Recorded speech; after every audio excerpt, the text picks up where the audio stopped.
जब भारत ने 15 अगस्त 1947 को स्वतंत्रता हासिल करी तो हमारी सबसे बड़ी जरूरत थी एक मजबूत वायुसेना।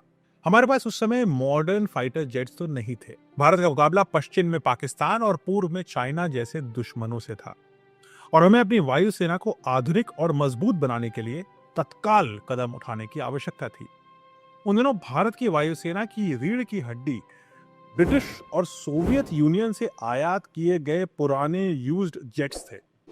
इनमें से कोई भी मॉडर्न वॉरफेयर की चुनौतियों से निपटने के लिए काफी नहीं था।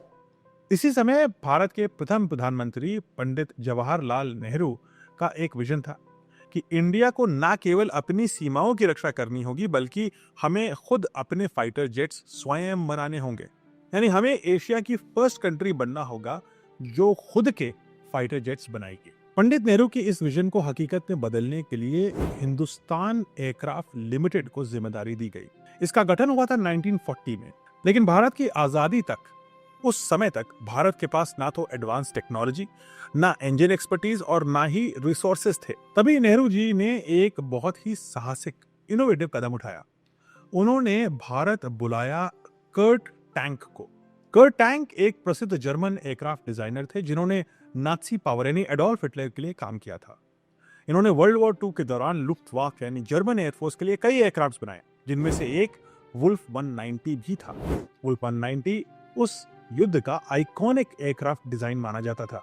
टैंक और उनकी टीम ने अपनी यात्रा की शुरुआत करी और 1961 में पहली बार HF-24 मारूत प्रोटोटाइप तैयार हुआ। अब इसका नाम मारूत क्यों रखा गया? वो इसलिए क्योंकि मारूत का अर्थ होता है spirit of the wind God, यानी हवा के भगवान पर आधारित था इसका नाम। और ये उस समय की इंडिया की आत्मनिर्भरता और इंजीनियरिंग मार्वल का एक प्रतीक बन गया। टैंक का सपना था कि मारूत एक मैक 2 यानी ध्वनि की गति से 2 गुना से भी ज्यादा तेज चलने वाला एक सुपरसोनिक जेट बने जो पूरी दुनिया के फाइटर जेट्स के बराबर हो, यानी अमेरिका और यूएसएसआर के फाइटर जेट्स के बराबर खड़ा हो भारत में बना हुआ अपना मारूत। लेकिन मारूत के सामने एक बहुत बड़ी समस्या थी और वो थी इंजन।